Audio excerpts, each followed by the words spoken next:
Poin penting di pagi ini yang kami perlu share dan kami perlu sampaikan kepada rakyat Papua dan juga kepada dunia internasional tentang tidak ada satu hukum di internasional untuk melarang bahwa rakyat Papua harus merdeka. Kami punya hak yang diberikan oleh Tuhan, kami punya hak yang dijamin oleh hukum internasional. Kami harus merdeka dan bebas di atas tanah. Bersama kebenaran sejarah perjuangan bangsa Papua, salam merdeka, one people, one soul. Yang pertama, kepada seluruh rakyat bangsa Papua yang berada di wilayah-wilayah konflik bersenjata dan yang sudah memiliki rekod terhadap pelanggaran HAM berat yang dilakukan oleh pemerintah Indonesia terhadap bangsa Papua.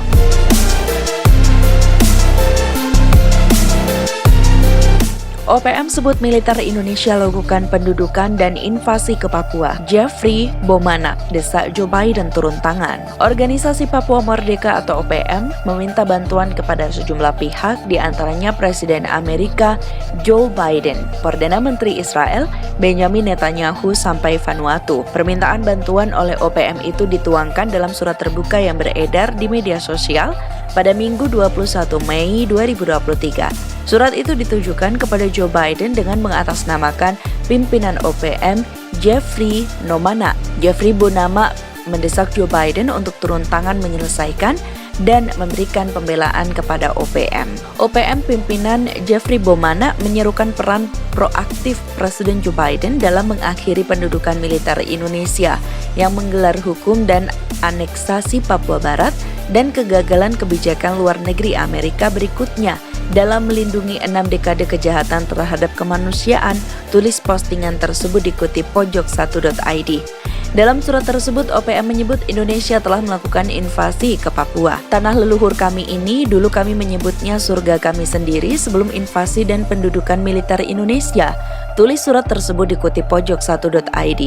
Jeffrey Nomana juga menyatakan bahwa perjanjian New York pada tahun 1962 pada 15 Agustus sama sekali tidak mewakili masyarakat Papua. Sebaliknya, dia menyebut bahwa perjanjian tersebut merupakan pintu gerbang neraka. Perjanjian New York ditulis dan disponsori oleh pemerintah Anda pada tanggal 15 Agustus 1962 tanpa penyertaan atau representasi dari satu orang Papua Barat pun membuka jalan bagi rumah jagal ini, kata dia.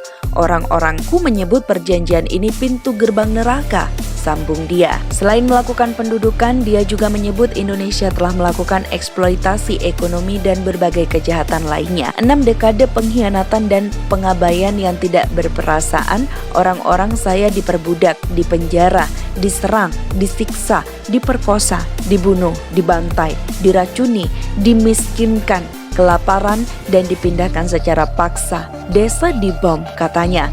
Dia juga mengklaim bahwa berbagai kejahatan itu dilakukan pemerintah Indonesia setiap hari. Bahkan sekarang saat saya menyampaikan keprihatinan saya kepada Anda dan korban saat ini, anak-anak, keluarga, setiap hari, setiap minggu, tulisnya lagi. Dia menyatakan bahwa selama menjadi bagian dari kolonial kerajaan Belanda selama 500 tahun tidak pernah dianiaya.